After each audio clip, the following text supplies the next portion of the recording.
Welcome to the Family Business Audiocast on LinkedIn. I am Adam Smith, creator of this Audiocast series, and a warm thank you to our live audience today on LinkedIn and for those listening in the future. Today, I'm pleased to host Laura Gambinieri here with us on the Family Business Audiocast. Laura, it's great to have you. Thank you so much, Adam. Very excited to be here. Yeah, I'm glad you were able to make it on and look forward to getting to know you better. And now I'm going to talk a bit about you and your bio. So, Laura Nanette Gambinieri Geese is a leading expert in cross border estate planning as well as elite private placement life insurance. And then also, she works in family governance. She is the founder of Trusted Governance, and also she works at Crown Global Insurance Group. She works with ultra net worth individuals and their advisors to design sophisticated wealth structuring strategies that are both global compliant and deeply personal and customized. With a focus on clients in the US and the UK primarily, Laura brings a nuanced understanding of regulatory, cultural, and family dynamics to her work. She is a trust and estate practitioner with advanced STEP certifications in family business advising and governance.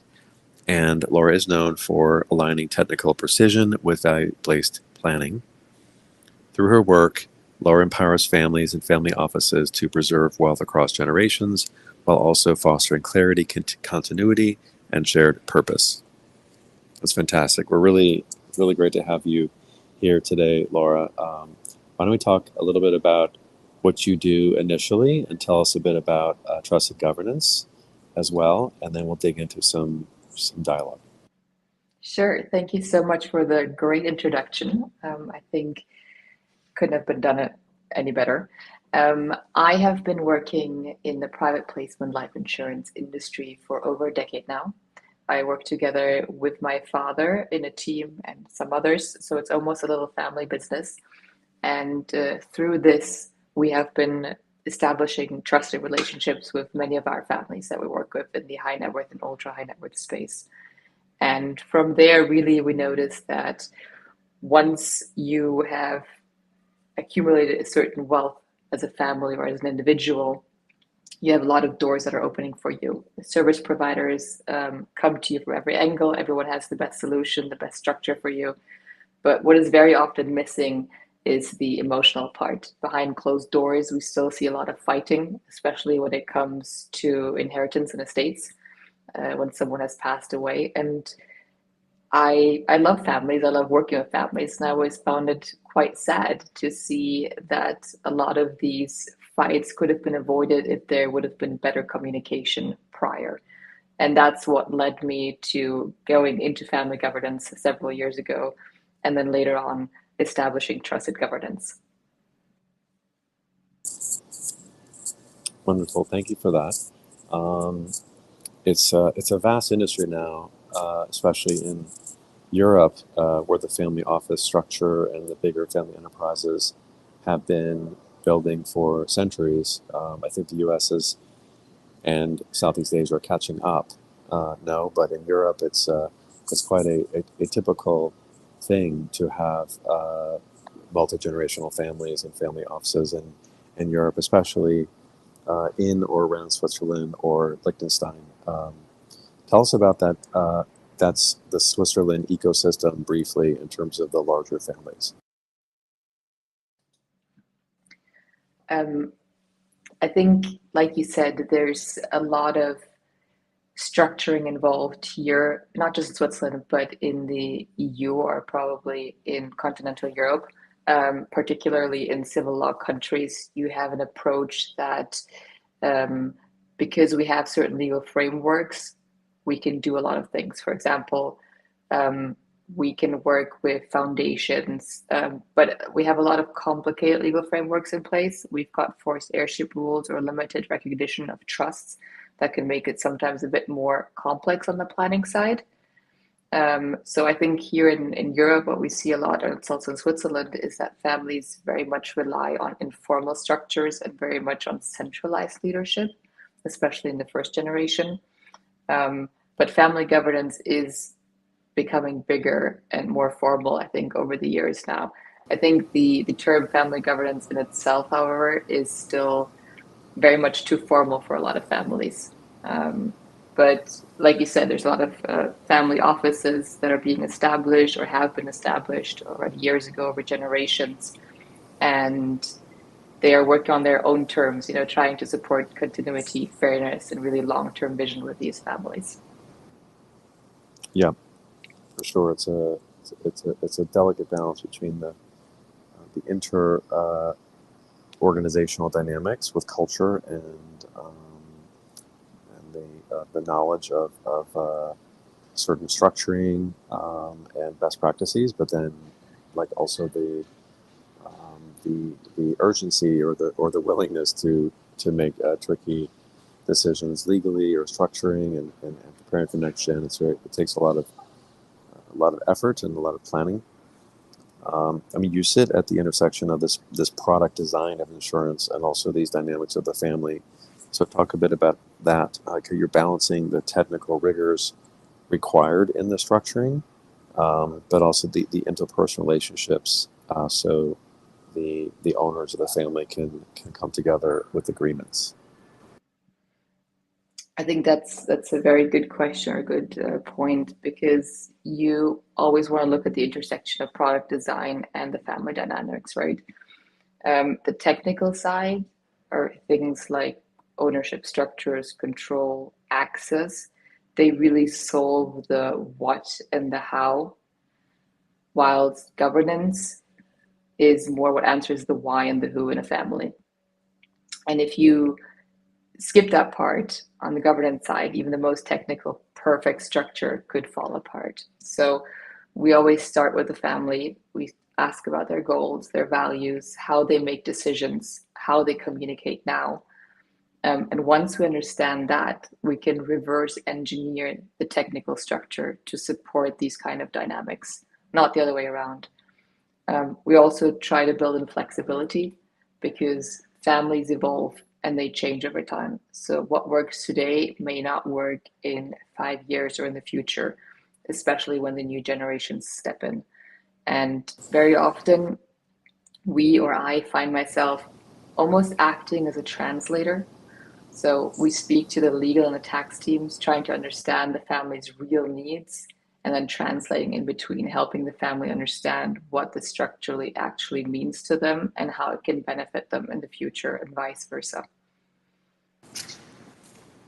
That's great. As you know, I work extensively in single family office structuring and alternative investing, but also previously in mergers and acquisitions, and often very involved in the pre sale planning or larger financings. And there's a lot of preparation around the wealth planning and the trust before those transactions occur. So for trust and governance, you founded the company to support families in the governance design. Um, so, like, what does that mean these days in the design of governance and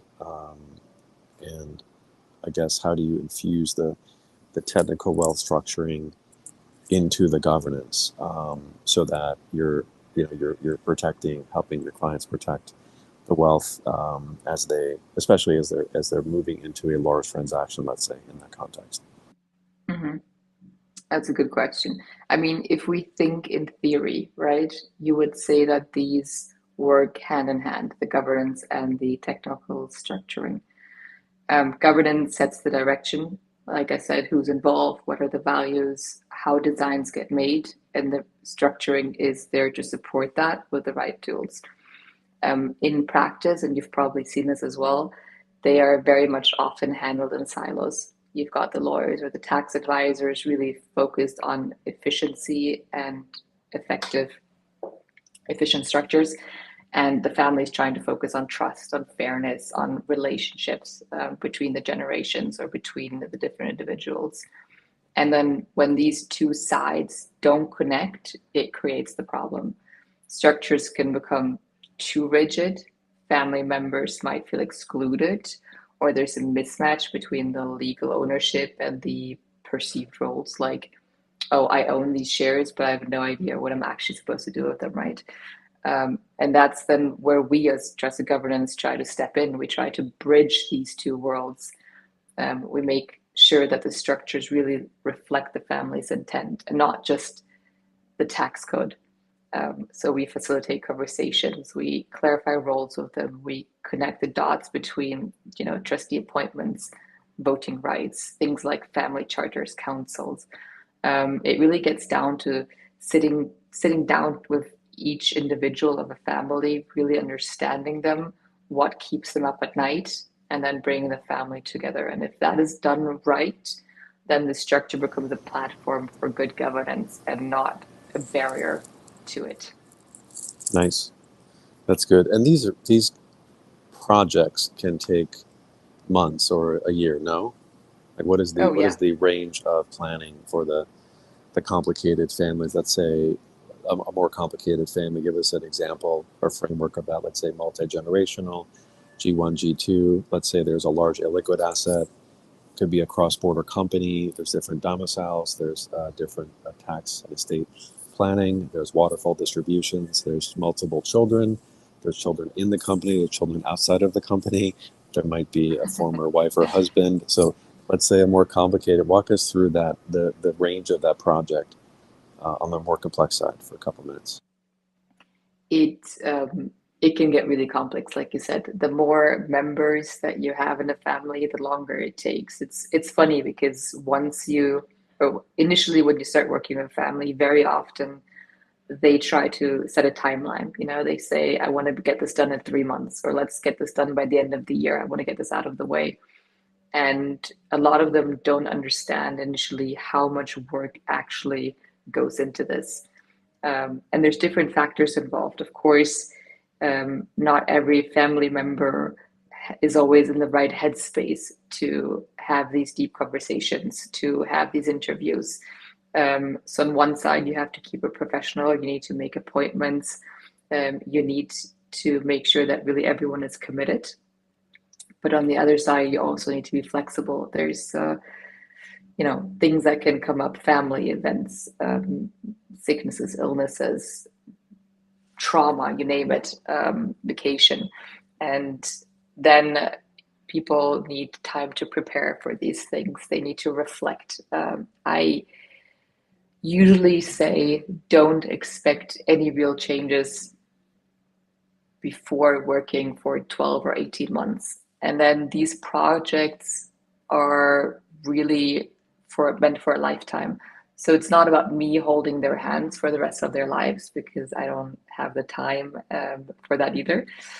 But it's really trying to make plans that work with the family, and these plans need to be revisited ever so often. Let, May let's it be talk. because, yeah. Yeah, let's talk about that revisiting. So let's say the structuring around the illiquidity, moving to liquidity, or restructuring the multi-generational planning and the children and trusts and estates and allocations and the let's say the private banking side. Let's say that's all it comes to some form of agreement. So then, what happens after that in terms of tracking and reporting for, let's say, elite tax and planning and estate advisors like insurance advisors like yourself on an ongoing basis? What does the family need um, on a regular basis to keep everything organized and working properly? Yeah, I think it really comes down to the individual family, but on general terms, we try to say each family should probably, if they have large investments that are performance based, that may change with stock markets and how things are going. Like right now, there's a lot of up and down, there's a lot of volatility. You probably want to sit down every quarter or so with a few people of the family that view these numbers, that are on top of it. But generally speaking, the plans do need to be revisited often. What works today is not going to work in the future. You've got changing regulations, right? Whether that's CRS or global minimum taxes, you've got people changing their residencies. You've got things like the UK that just abolished the non-dom regime. So on one side, you can say, okay, let's meet up once a year and make sure, are we still aligned with our values? Are the goals still the same? Are we still on track with everything more or less? But then there's these certain events that can come and that can happen, like the UK abolishing the non-dom regime, that forces you to sit down and say, okay, we need to probably change some of our existing structure. We may need to look at additional structures like insurance-based PPLI solutions. And then if we implement new structures or have to change structures, do they still work in our governance? Or maybe have certain goals completely changed now that a certain jurisdiction may not be as welcoming anymore from a tax point of view. Are we going to stay resident here? Are we looking for a second residency in the future? There's all these options, and I think on one side you should really make sure to look at your plan once a year and see if everything is still on track and aligned with your values. And on the other side, there may be big life events, or someone has passed away. There may be a divorce in the family, or a marriage, someone has joined the family that has large influence. These things need to be considered and revisited in a plan as well.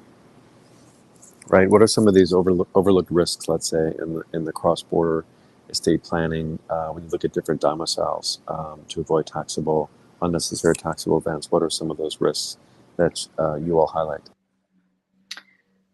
There's probably quite a few. I think one of the biggest ones is probably mismatched tax residency and succession laws. You may have families with assets in different countries. The heirs live in different countries, and suddenly you're dealing with forced heirship rules or asset situs issues that no one saw coming. Another one is illiquidity. Families can be very asset rich, but then suddenly when estate taxes or probate costs hit, they struggle to find the cash to pay these obligations, especially if they do not have it, or if they have these things happening in multiple jurisdictions at the same time. Um, I'd also say there's also an exposure at the beneficiary level. So think about divorce, like I said, creditors, or even just public visibility. All these things can all create risks that families haven't planned for. And finally, I'd say people very much or often underestimate how much local treaties or tax rules can clash in an overall plan. A structure that works really well in one country or in one state even may not work in another and even cause a problem there. And that's also where PPLI can really shine, because when it's structured correctly, it can help unify planning across borders, protect against these risks. But of course, only with very careful tailoring and full compliance. That's great. Um, let's go back to this cross-border and the globalization of wealth and the interrelationship of families and family offices moving back and forth between Europe and the U.S. So Mhm. it would seem like there's a good number of um, let's say first gen or G1 or let's say the true owners of family owned companies in the U.S. I'm seeing more Mhm. moving to Europe as a lifestyle, let's say to France or Italy or UK, and also seeking additional citizenship in the EC. Can you talk a bit about that? The globalization, the cross border of wealth of families, especially Americans interested in more of a, let's say, the final chapter of life in Europe, um, even if the children stay in the U.S. Like, how does that affect the movement of wealth, becoming European citizen, or even further, like becoming only European citizen? Yeah, it's definitely a very complex matter if not done correctly. I think whether it's pre-immigration or expatriation, leaving a country or partially moving, I always advise that as a family, you should really sit down with an advisor and an expert in the field and try to plan these things ahead and not just jump into a new jurisdiction. Um, the wine and the estates in France may look great, and they are, but moving to France can have a lot of other side effects, and not just France, right? Because, like we said, in the US, or in generally common law countries, also the UK, you've got very formal structures like trusts, like LLCs, comes down to the legal and the tax environment. And it really supports tools and makes it very straightforward to plan certain things. And if you suddenly move a family or a part of the family into continental Europe or civil law countries, this can mess up a lot of the structuring. Certain countries in continental Europe, for example, don't have trusts, or if you come to Switzerland, we don't even have an official trust law, even though you may find trustees here. So depending on where you go, you really need to plan in advance. Okay, where am I going to go? Do my structures work at that place? Do I face forced airship that I have not thought about or considered before? We also see a lot of people moving to the Middle East suddenly or building businesses there. Okay, but it's a Sharia country. So have you thought about the Sharia complexities of it? So it's really about planning in advance as much as you can and being aware of these things. And then sometimes even making sure that you have that dual compliance in the different solutions that you implement.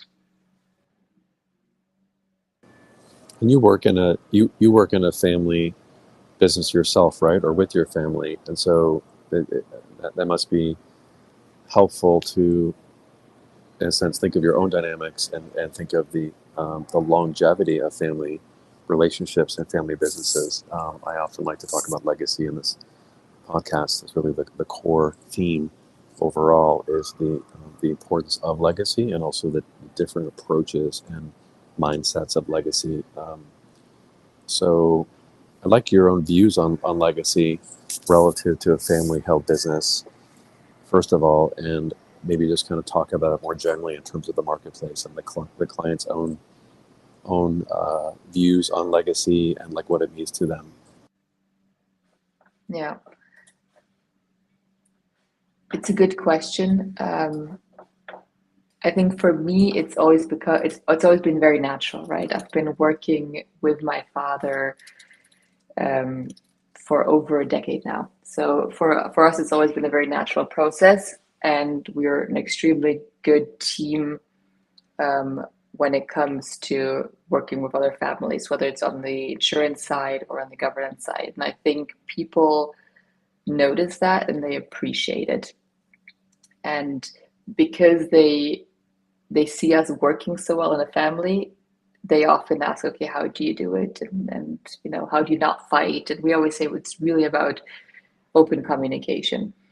And I guess when you say what's legacy, I don't think there's one definition of it. Um, it's more, what are you trying to leave behind?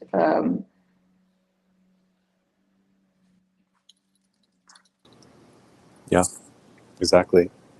And is it and the balance between the wealth creation and the application of that wealth into life activities? You're kind of a G2. You're kind of a tweener. It seems in terms of the generational eras. Maybe we just talk about next gen for a bit here. But what do you see in Europe, especially evolving in terms of the perspective of legacy for next gens? Let's say, especially the millennials between the late 20s and the late 30s. What are you seeing in terms of their approach to legacy, balancing wealth and lifestyle?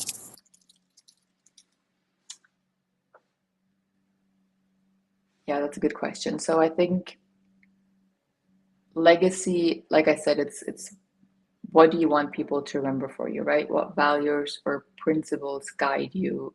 Whose lives are you touching?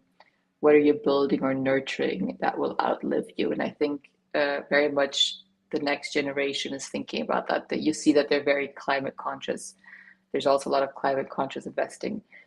Philanthropy is very big and uses it very much as a strategic tool, not necessarily performative like it used to be. And business models are sustainable and inclusive, or at least that's what they're really trying to build. Um, and I think bottom line, the next gens in Europe are daring to ask questions, not just how do we keep things going, but why are we doing all of this, right? So the mindset has shifted, and it's redefining both governance and legacy from something inherited to something that they're trying to shape. They don't just want to inherit from their parents, but they want to use maybe part of the inheritance, but they really want to build and shape their own lives and leave something behind. Great, I like that.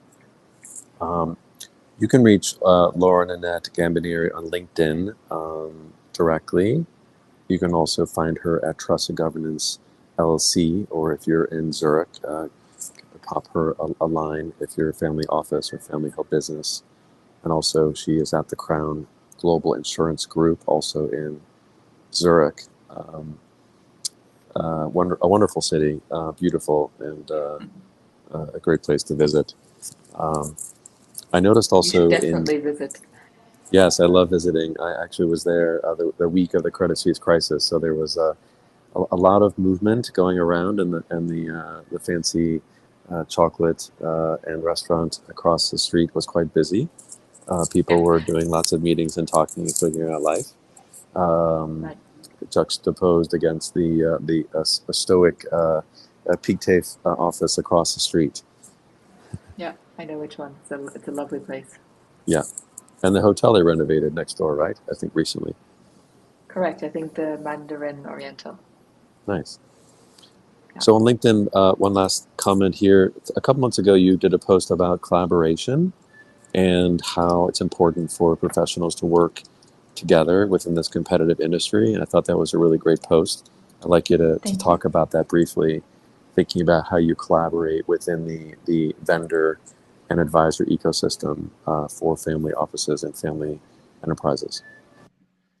Thank you so much. I'm always glad if these posts resonate with my audience. And you're right. I think collaboration is absolutely foundational, not just in the governance space, but also in the insurance space and really every industry.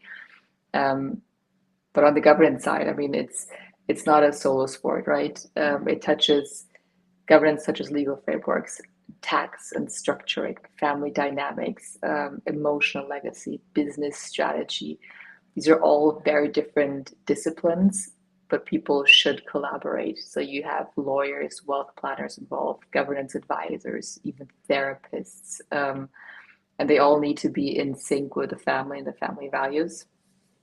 And people that believe or say that they are a one-stop shop, I always criticize that a little bit because I think there's so much around a family's ecosystem, and you really should be touching all of these disciplines. And it's just something that one person in itself cannot do. So I try to collaborate really across all of these disciplines. We work with legal, with tax, with therapists quite a bit, wealth planners, of course, custodians, asset managers, you name it.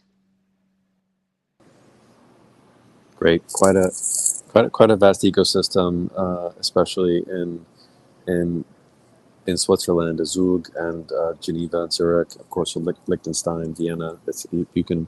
You can just have a business right there alone in those areas, much less all of Europe. So great to have you on today, and look forward to working with you in the future. Thank you for joining. Thank you so much, Adam. I'd like to thank our Family Business Audiocast attendees today, and of course our esteemed guest, Laura Nanette Gambinieri. This is Artem Smith signing off. Please stay tuned for the next episode of the Family Business Audiocast, available live on LinkedIn, YouTube, and X.